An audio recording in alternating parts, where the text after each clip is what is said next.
Okay, hello everyone. It's 3 after 2. I'm going to go ahead and start with today's session called Introduction to AI in Visual Media. Most of the workshopping we will do will be in Adobe Firefly. I will show you the second tool that's up here called Napkin AI. I will make mention of a couple of other tools that we will not workshop, but I will make you aware of and their functionalities, their capabilities. Adobe Firefly will be the main focus of today's session. This is a hybrid session. We have a fair amount of people in the physical space with us, as well as a fair amount of you on Zoom. My colleague Andrew is monitoring the chat. He will relay the questions to me, or if he can answer them, he will address them directly in the chat. Don't be shy about asking any questions.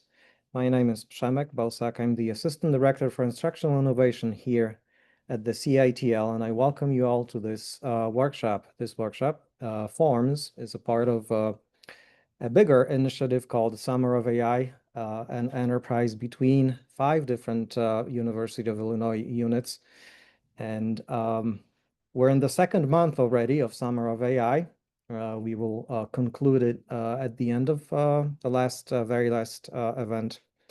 Will take place on the last of July, although we will continue to offer generative AI help, throughout after the Summer of AI is over. I will have some reference slides for you and important links to more Summer of AI events and generative AI help across campus at the end of this session. Oh. Okay, so this is my proposed agenda for today. I will probably not go through everything. This is the third time I'm delivering this workshop, and previously I overprogrammed the content, so I will try to be either briefer or I will eliminate a couple of crucial, well, some aspects of my presentation.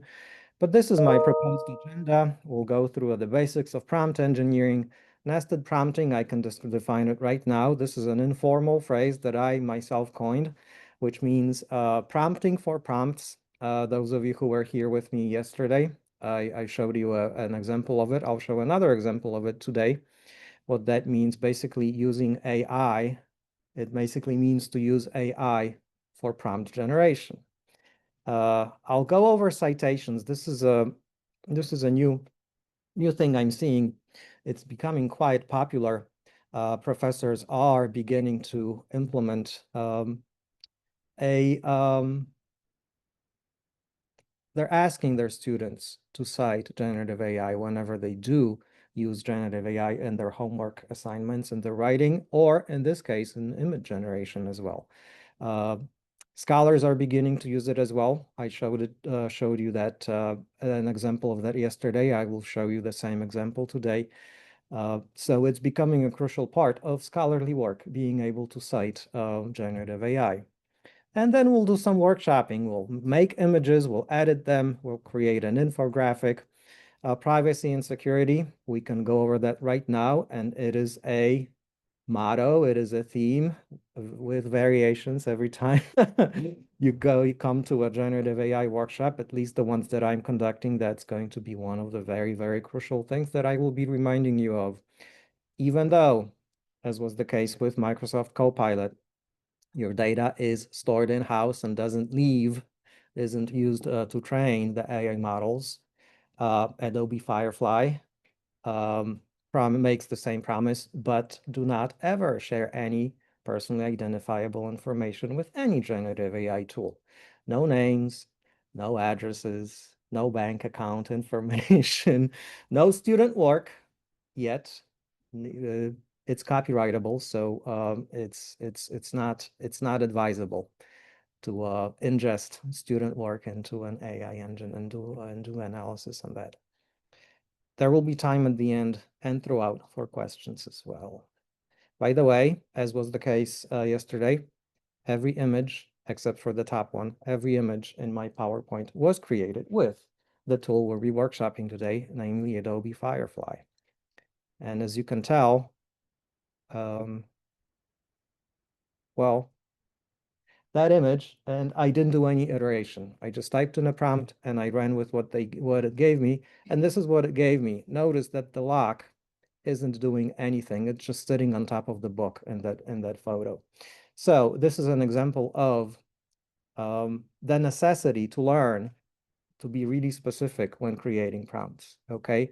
I thought that my description of an image was clear enough, but evidently it wasn't because the end result is something that isn't quite useful to me. Okay. I was hoping for a slightly better result. Okay. But I'm using this image to stress the point of how crucial, prompt engineering is. Okay, so yes, I skipped over a slide. Um, all right, so let's take a look at another image before I go into the content that was meant to be. I don't go to that website yet. We'll do it together. Let's talk about this image you're seeing up on the screen. Is that a Firefly? No, it's more like a bee, okay? So my directions for this image was to have a firefly in the meadow at dusk. And lo and behold, the first iteration of it gave me an insect that resembles a bee much more than a firefly, okay? So once again, hallucinations are still, quite real. More so in image and video generation than they are in text generation, but they are still an issue. I'm going to make a plug for Adobe Suite. It's available, and perhaps I can show it to you right away. Adobe Suite is available to all of us for free via the web store, webstore.illinois.edu. You would click free software, and then you would download the Adobe Creative Cloud Enterprise. If you are an employee, this is the one you would download. If you're a student, there's one for students as well. Oh, sorry. I was pointing to the one that is for students. There is one for university staff. It's all free. It contains, I should say, the entire palette of Adobe tools, ranging from Adobe Acrobat Reader and Photoshop, and then to more sophisticated tools such as Audition and Premiere Pro, and over 50 tools altogether. But for today, the one we're going to be workshopping is Adobe Firefly, and that is a web-based tool. You do not have to download the Adobe Cloud in order to use it. You just need to type in firefly.adobe.com. And once you reach that site, wait for me. I'll show you. We'll sign in together because there are a couple of, well, maybe not a couple, but one thing that you need to be aware of when signing in. Okay, so firefly.adobe.com. I know we have some, and all of you are, all those people are on Zoom. I know that we have a couple people who are from different campuses, not from the U of I, Urbana-Champaign. I'm not sure if you'll be able to sign in. I don't know if you guys have access to this specific tool, but if you don't, even if you can sign in, please stay on and watch. Maybe your universities at some point will invest in these tools, and so you'll be ahead of the game. Okay, so from this site, we're going to sign in together. There is a sign in button in the top right-hand corner. And don't choose any one of the top three options. Instead, right down here, click on this sign in icon right here. Don't sign in with Google or Facebook or Apple. Just click sign in at the bottom of that page. Type in your University of Illinois ID, click continue, and that ought to get you in if you're already signed into another U of I tool. If not, you'll need to provide your net ID and password. And stop here. When you're in the tool, when you're signed in, just stop here, and we'll do a little bit of a reconnaissance.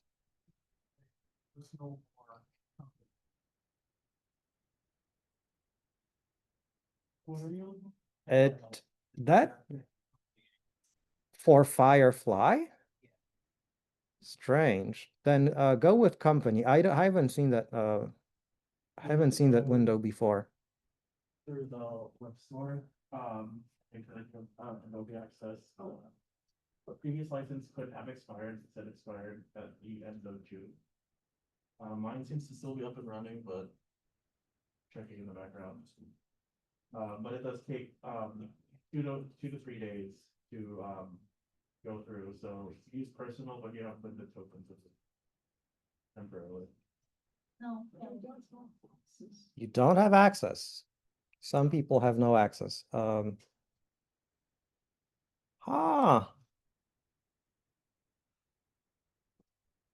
Contact administrator for details. Okay. Huh.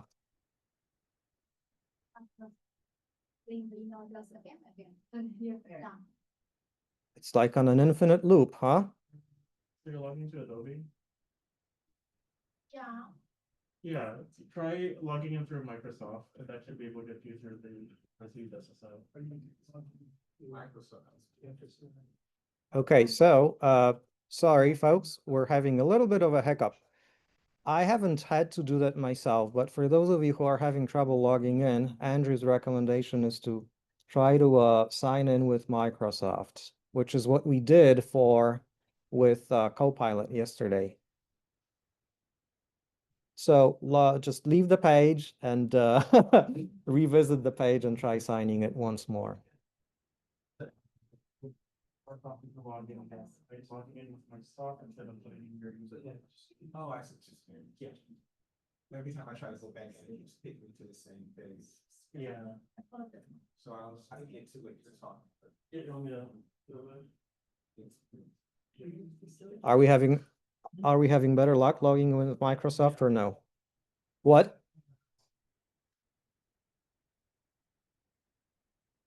Did you just, Yes or no? Has anybody logged in with Microsoft successfully? You did. No? Can you give me my? so that's only giving you the. This is not. Permission, you need permission to access. Yeah, it might take 2 to 3 days to get full access. Ah. Okay, there is a No, I mean, kind of does, but just. there's a comment on in the chat So I have to. from David Reed saying some people might need to renew their license. So you do need to download that Creative Suite that I showed you in the end. I'll go back to it. We don't, it's right here from Web Store. However, don't do it now. Don't do it now because they take 2 hours to check your credentials and to activate it. Okay, so do that later. Yes. Because you can log into Google account. you can use Google or Apple if you haven't, if you'd Ah. like to be in today. Okay, So you can have a personal account through Google or Apple if you want to log in. I see. Well, you would use your Gmail. You can sign in for the sake of this session, and that's a good recommendation for the sake of. Adobe, let's see in the world. Quickly, so they can sell you stuff. Ideally, you want to use your equipment. Okay.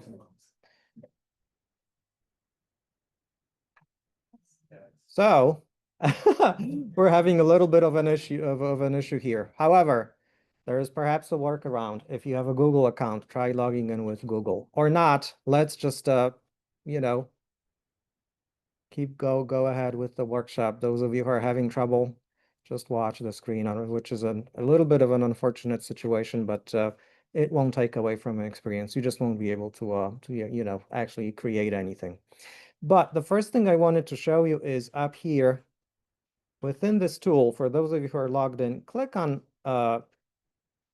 up here where it says gallery. And what this does is I actually like this feature a lot. It shows you what other users have created. And if you choose any one of these images, and notice it's a combination of videos and images. If you hover over it, if it starts to move, that means it's a video. So select any one of the images. And when you do that, it shows you the prompt. This is the exact prompt that someone else had already that had typed in to make this specific image. And the second thing you can do is you can try the prompt yourself, which is what I'm going to do. And I'm going to see what type of result I get. By default, you're going to get four different images based on the same prompt. That's just the way Adobe Firefly works. You get four results per prompt. Okay. You can prompt in Adobe Firefly in foreign languages too, which was the case with Microsoft Copilot yesterday. You can do the same thing with Adobe Firefly as well. You can prompt it in over 100 languages. You can communicate with it in different languages too. Okay. So you can learn from it. You can learn from other users. Okay. That's one of the cool features of Adobe Firefly. You can go through that gallery. You can find an image you like, and you can learn about the prompts that previous users created or used to create the specific images. Okay.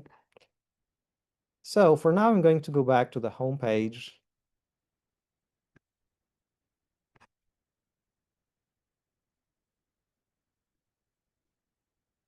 And before we start generating, let's see if I covered everything I wanted to thus far. The more descriptive the prompt, the better result you're going to get. Unique results with a single prompt. That was the case yesterday as well, and somebody had made that observation. We were all using the same prompt, and all of us were getting slightly we're getting discrete results. This is also going to be the case with Adobe Firefly. That's how generative AI models work. Okay. What is Adobe Firefly good for? Okay, it's very good for visual storytelling. It's very good for, um, you know, um, class notes, augmentation. If you need visual aids, if you need to create a story and you need images, you need some type of really if accuracy is not of utmost importance, then it is a very, very useful tool for creating PowerPoint presentations. Okay, I showed you that every one of my slides or images, not that I don't like taking photos, because I do, and I have PowerPoints that I still use that to create original photos. But if you need to whip something out, um, you know, really fast, that's what this is good for. It's good for idea generation and prototyping. We have an undergraduate assistant who works for our innovation studio, and she uses this tool quite extensively for prototypes. She studies industrial design. So for instance, she was working on a prototype for an um, ergonomic car seat for children. And so she was prototyping it with Adobe Firefly and coming up with different I can see a situation in which you could perhaps prototype if you're an architecture student, you can prototype a building. If physics are not okay, so what you're going to get is a structure that is probably physically unsound. Okay, but if the visual aesthetic is what you look for, is all you need, is all you're looking for, then Adobe Firefly may be a good start for that. So as a matter of fact, why don't we try that very thing? Why don't we create and we'll see that every one of us is going to get a different result. Ergonomic. One question. Yes. Can we use images from galleries to continue to modify them? Yes, you can. You can continue to use images from gallery and continue to modify them. I'll show you how to modify images in just a moment. Once we make this car seat. Ergonomic car seat for 4-year-olds, or let's say for a 4-year-old.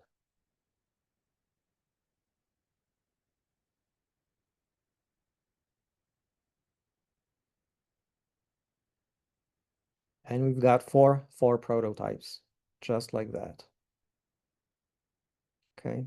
And all of you should have gotten something different results from mine, okay? I hope you did. Okay. So, let's go through some of these settings over in the left-hand margin, okay? These are the defaults, okay? I don't understand how they settled on these defaults, but they can be changed. The aspect ratio, the default aspect ratio is 4:3. I'm going to switch mine to 16/9. The content type, you have two options. I'm going to switch mine to photo. The auto was the default. I'm going to go with photos. Visual intensity, that just gives you the further this slider is to the right, the more detail your photo, your output is going to get. We don't have to worry about composition for now. And down here under effects, I would switch from popular to all effects.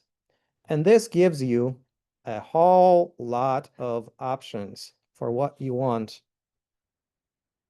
your image to look like. You can add effects, you can add techniques, you can choose more than one from any category. You can stack them up. So as a matter of fact, I'm going to demonstrate a couple of a flat design, bold lines, digital fractal, bioluminescent, made from marble, not very good for a car seat, but whatever. You can specify the color palette. Let's do vibrant colors, the lighting. Let's say it's a golden hour lighting. You can even specify the camera angle. Let's do a close-up. Okay, and all of these filters show up under your prompt down here at the bottom of the page. You can unclick them, unselect them at any time. All right, so I'm going to do another generation with all of these different filters applied. And here's what I got. So maybe one of these is just a vibrant close-up. Well, not as useful as the previous one, but you get the idea. All right. Oh, okay. Car for a snake. Okay.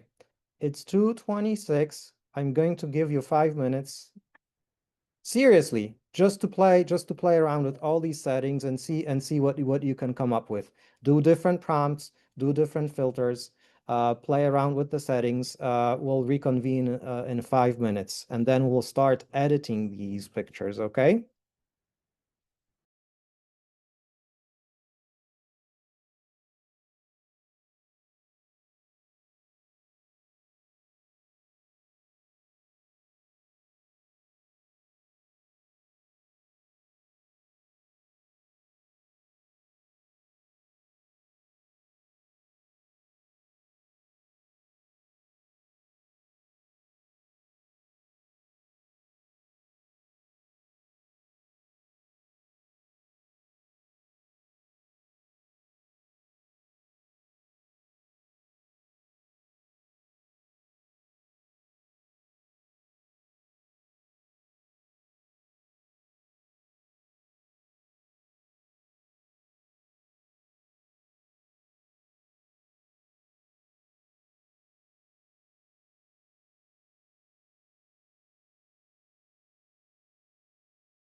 So the question, sorry, I was muted when I was addressing the question. For the movement effects, does that create images that move? No, it doesn't. There is a Adobe Firefly video, which I will briefly mention because this feature is at the moment disabled for us, but that will create a short video clip.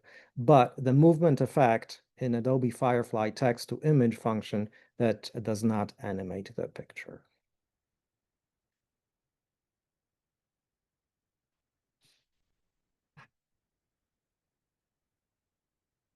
Any early returns? Any observations or comments from anyone? Slippery. Yeah, sports.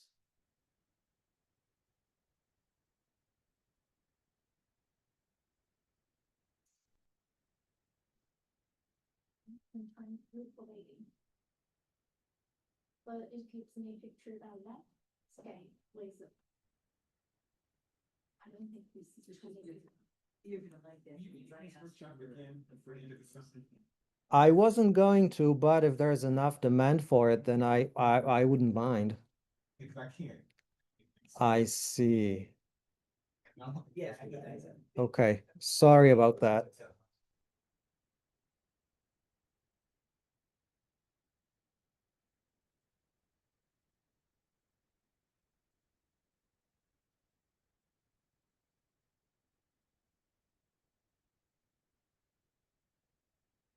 If you won't send the slides. Yes. That'll help me. Did you get one for the ones from yesterday? Yes. Okay, excellent. Okay, it's 2:31. So let's get back to the workshop. Okay, I hope you had, I didn't give you a whole lot of time, but hopefully just enough for you to be able to recognize the features of the tool and how it might be useful to you. Okay. So for the moment, I'm going to show you how to, if I can find my cursor. Yes, how to edit a picture. Okay, so I'm going to choose a random one. Let's say it's this one. I'm going to click on it. It expands. And we have these editing options in the top left-hand corner. So for the time being, the one that I would like you all to try is the generative fill one, the second one from the top.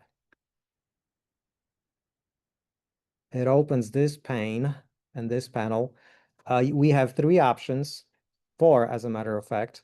Insert, remove, expand over here on the left side. Let's do the insert one first, okay? So I'm going to highlight a couple of spots in this picture. I like this picture enough, but I'd like it to contain a little more than it does, okay? So in the prompt field, I'm going to ask for zebras and birds. And then I'm going to generate.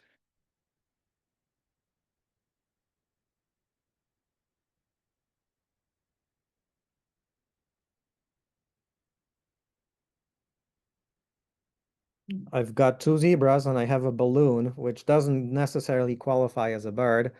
Let's see, this one, okay. A little bit better. Okay, so let's say I like this one. I'm going to select keep. And now I have an original picture with additional elements in it. That's the insert function. It asks you to pay. Wow. Because you signed with your Gmail, so it has credits. Yeah, See it, credits. Mm. So the remove function does a similar thing. I'm going to blot out these clouds and the mountains on the right side of my picture.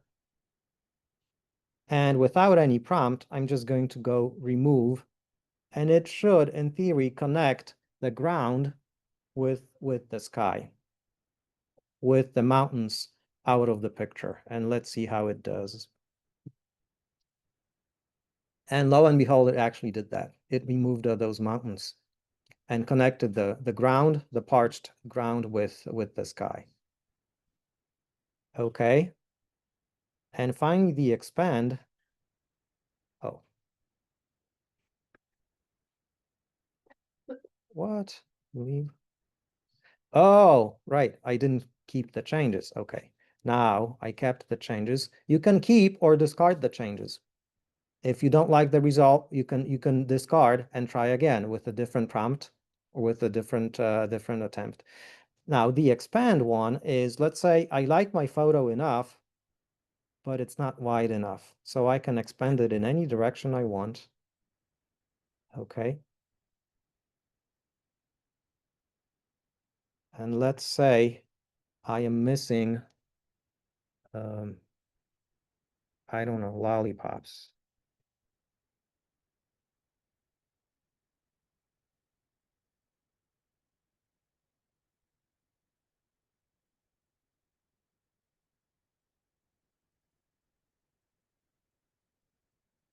And I've got some lollipops. The picture is bigger, and I do have some candies. And let's see, this one didn't do anything. This one is really bizarre, but this one is somewhat successful, so I'm going to keep it, okay? So I've got my photo. I can download it. I can share it. You've got these functions at the top. You can share it. You can copy image. You can open in Photoshop or Adobe Express. You can add text. You can download it the way it is. Oh, I'm already downloading it. Okay. By default, it creates a PNG of your image. You can add it to your PowerPoint presentation or whatever use you have for it. Okay. Are you with everyone with me so far? Okay.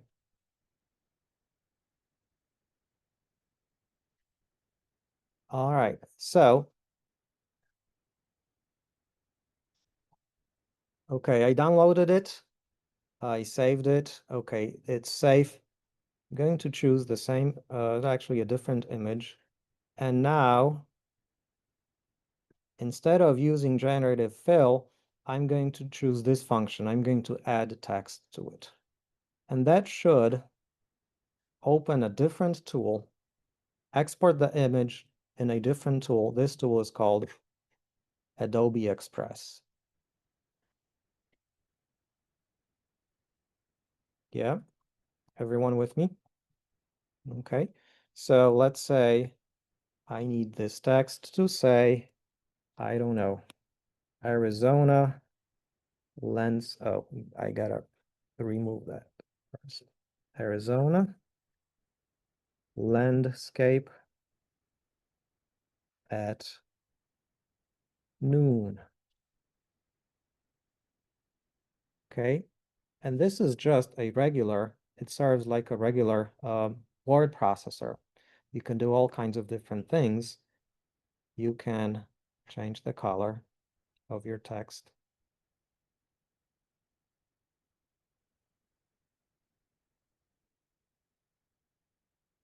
This one's pretty visible. You can change its size. You can change the font type. You can move this text around. You can change its shape.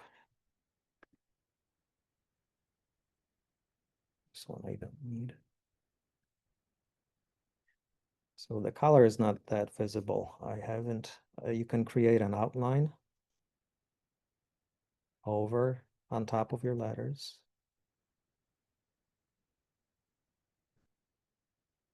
That makes it a little more visible. You can put it anywhere within your picture. Whoops.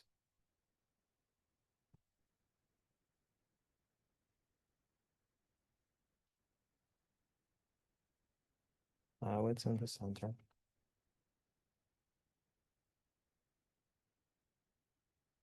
But what's so cool about this is, in addition to creating the text, up here, you have a menu called animation, okay?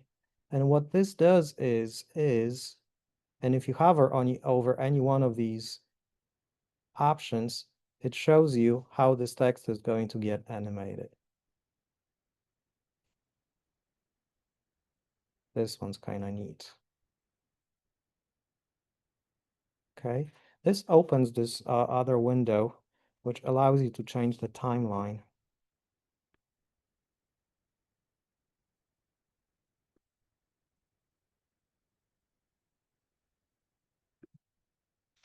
So I have a picture, and this thing is going to rise up,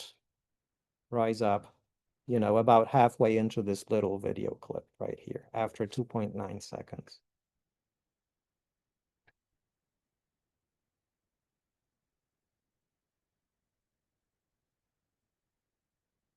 Bam. Okay. And you can download it as well, but this time, because we have a little bit of movement, this will get downloaded as an MP4, as a video file.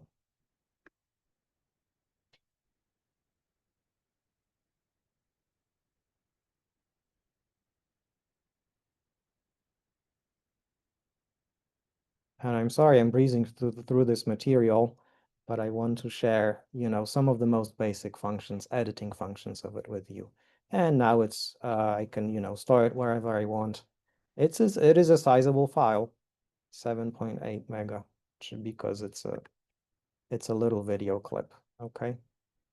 And notice there are so many different things you can do. Text, you can add media, additional media on top of the media you already have in here.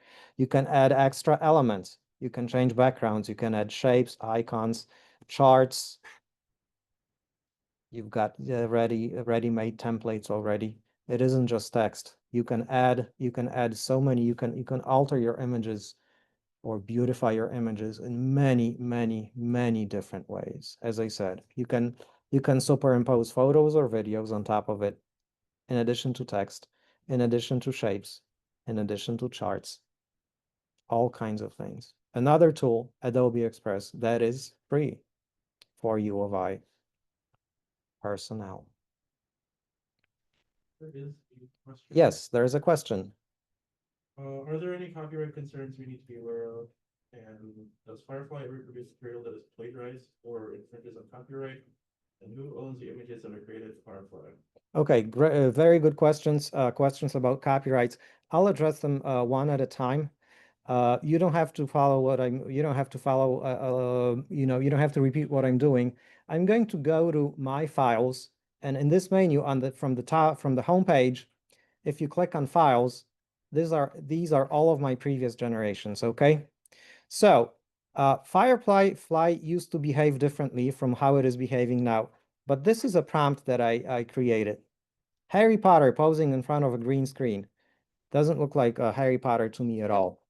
So in the past, in its previous iterations, it used to say that there is something, it wouldn't specify what, but it would refuse to execute the prompt. So that was its way of communicating with me that I was infringing on copyrighted material. Now it is doing something different. It is creating an image, but this doesn't look like Harry Potter at all. So it is still refusing to honor copyrights, to violate copyrights, okay, by doing something that I didn't intend for it to do. So Adobe Firefly, and this is one of these tools that is that I admire because they are very, very honest about and very diligent about not violating creators' copyrights. And this is one of its ways that it does that. Okay, Harry Potter is now a woman. Okay, there were, let's see, I had a couple other images that I. Okay, here we go. I have 4 images of Yoda teaching his Padawan, his little Jedi. So this isn't Yoda, okay? So it won't process, it will not Adobe Firefly will not, use copyrighted material, or it will not violate anyone's name, likeness, and image rights in order to make an image.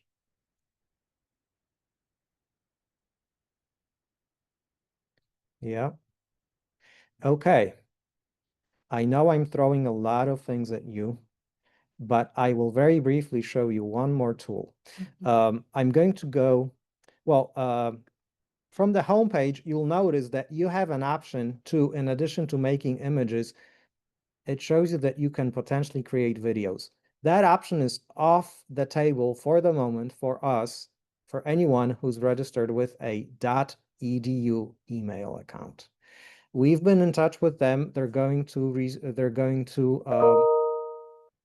They are considering removing that restriction to anybody affiliated with any university. But for the moment, the video function is not available to us. For those of you who logged in with a Google account, see if that function is available to you. I'd be curious to see if you can create a video clip.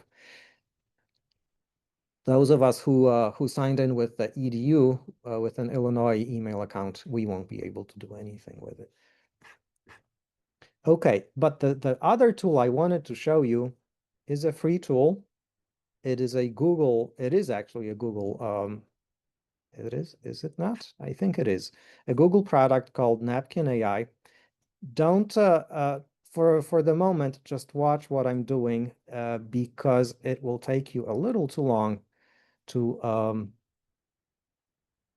catch up with me. So I'm going to create, I signed in, I already have an account, a free account. This is a free tool. I'm going to create a new napkin, blank napkin. Here's what this tool is very good at. I'm going to grab this text from a document. It's called Generative AI Tools Available in Innovation Studio. This is a real thing. Whoop. I guess I didn't copy it.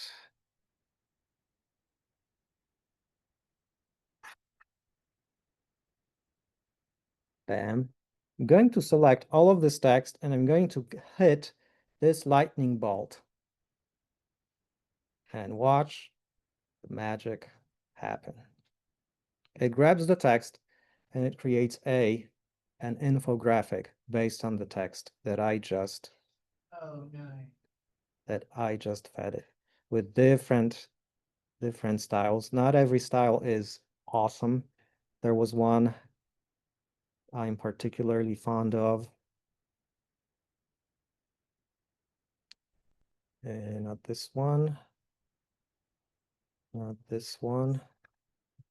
You have plenty of options. Where is it? Where are you? Oh, let's just settle on one. Okay, let's say I like this one. Okay, so based on the highlighted text, it creates an infographic from that text. Not only do you have plenty of options to choose from, but you can also further edit this thing. You can add text, label, you can draw on top of it, you can add an additional image to it, and then you can, once again, you can export, you can download it, you can change the background, you can change the aspect ratio, you can change the style. Crazy. Okay. Napkin.ai. It's free. Like how much can you copy and put in there? You can, this is a sizable document I copied. Well, maybe not that sizable, but you can do much longer than what I just fed it. Does it on the Word? It has to be a text, yes. As far as I know, it has to be a text-based input. No. It's available on the web. Okay. Wow. So some of you are already creating visual aids with it. There's a question. Question. Two questions now. Okay. Is there a benefit to using Google account from the university when using Napkin? And can Napkin animate the infographic?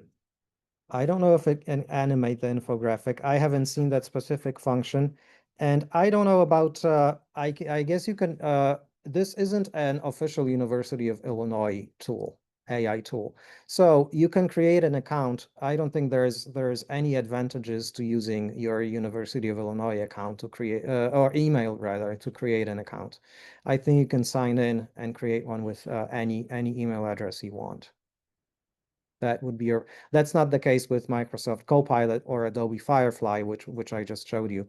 Those specific tools and those makers, Adobe and Microsoft, have agreements, contracts with the University of Illinois, and it behooves you to sign into those tools with your U of I account. When it comes to Napkin AI, it makes no difference whatsoever. All right. I was going to mention video AI. There are tools that make videos. You can create videos from text. Some of these tools are, as I said, Adobe Firefly, not yet available for education. A few of them are, the most famous ones are VEO, Kling AI, or Luma Labs. They are pricey, very pricey. They're capable of creating short video clips, 10 seconds at the most at the moment. And they are prone to mistakes as well. But these tools will continue to grow and evolve, okay? That function is already, technology is already available. Oh. Generate sound. If you want to generate sound, yes, there are tools that do that as well. We can talk off, after the session if you'd like to learn more about that. My students are gonna be getting lucky. Although for sound, and I'll make a plugin. There is another, and I can show it to you too. And to my surprise, not too many of you are aware of it. There is a tool called Storyblocks that that we have already, that we subscribe to, and it is available to you all. It is a very, very, very robust library of sound effects, of music, and video clips that are available to you for free. And the makers of these tools have been compensated for that content as well. The university subscribes to this database, and you all have access to it. How did we get?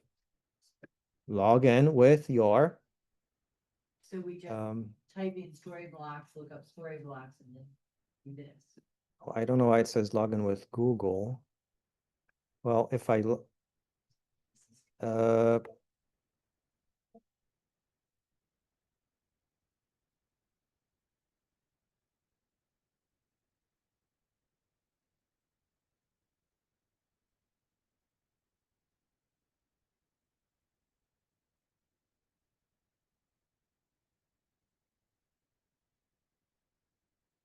okay, I'm in. Just signed in with my University of Illinois ID. And it shows you right here, it's recognizing me as a University of Illinois Urbana-Champaign employee. We have an enterprise account. Yep. So for sound, this would be my go-to tool. I wouldn't go to an AI tool to make this is a really, really, really robust library of video and audio. 257. Didn't work yesterday. I promise it works today. Would you please either scan the QR code, or if you're on Zoom, let me copy that link. Go to this page and fill out a very, very brief survey. Honestly, I promise it will only shouldn't take you more than 2 minutes, but please do so now.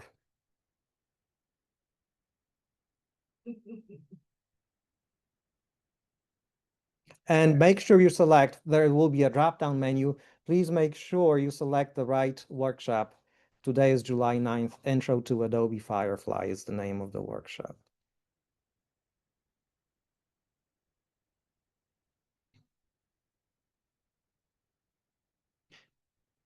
In the meantime, I'm going to address a question in the chat. Given that napkin is free, the text entered for an infographics is not protected, correct? Yes, that would be correct.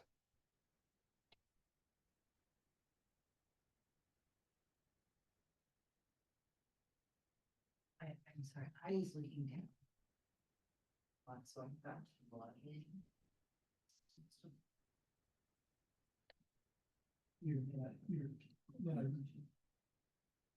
I use my net ID. Use your, not net ID, the full email address. But use the university. Yes. Ah. Use the university one. Who owns, I guess sorry, I missed that message or question. Who owns the images that are created in Firefly? Because they're AI generated, they're not copyrightable. So technically no one owns them. But you're welcome to use them in your presentations. I mean, you know, you cannot claim ownership. You cannot sell them. You cannot, monetize them. But technically, the prompt was your creation. But it's a fully AI generated image. So technically, there isn't an owner. And on that note, I promised you another thing. If I can find my cursor, it'll appear on your screen. I talked about this briefly yesterday as well, but it's worth repeating. Here's a scholarly article that I recently read about generative AI in higher education. And notice this author, and I'm highlighting the text, is putting in a disclaimer and describing how she used generative AI to craft this specific article. And I'm seeing that more and more scholars are doing that. And I think this is going to be the way going forward.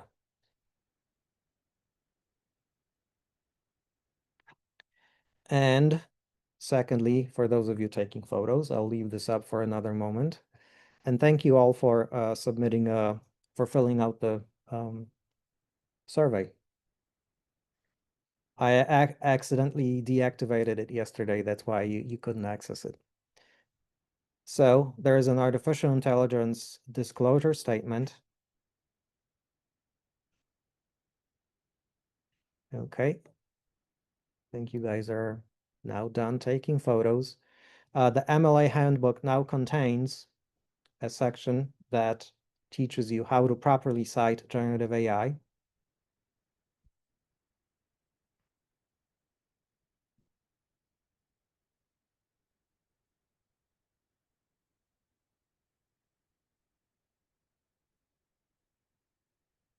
Might be useful to you, university professors, as you are collecting and reading student papers.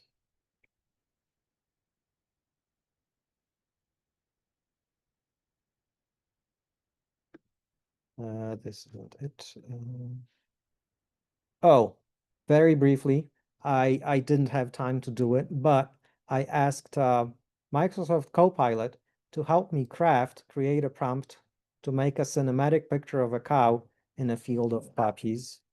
And it came out with this elaborate thing, which then I can copy, put it in Adobe Firefly,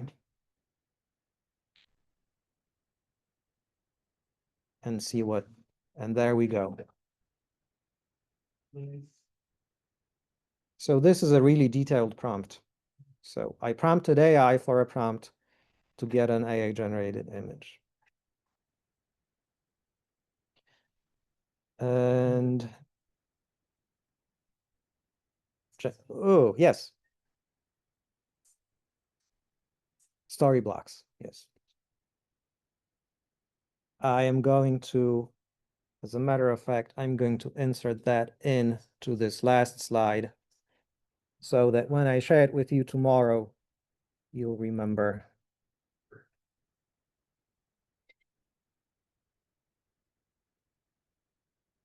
The slides will be shared with you tomorrow morning as the ones from yesterday were shared with you this morning. Okay. We're at time or a minute before 3. Are there any last minute questions?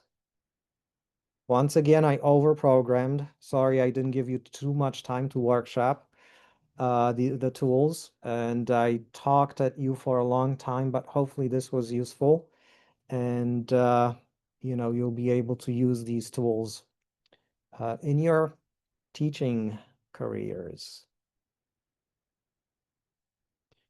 There is another workshop that I'll be conducting tomorrow on Illinois Chat, a digital teaching assistant.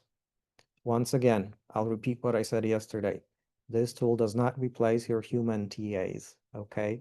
It only supplements what they are incapable of doing. For instance, answering student emails at 4 a.m. the morning before an assignment is due. Okay. So if there are no more questions, I'm going to stop sharing and stop recording. Thank you very much. And I will thank you very much. I'll express my gratitude for your presence here. And I hope to see you at more Summer of AI events. We have events happening every Tuesday, Wednesday, and Thursday until the end of July.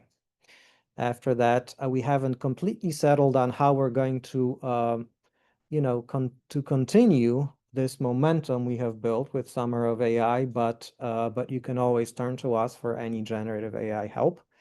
And we will be conducting probably we haven't settled on the format or the frequency, the cadence of it yet, but generative AI meetings, lectures, workshops will continue to be offered by the CATL going forward.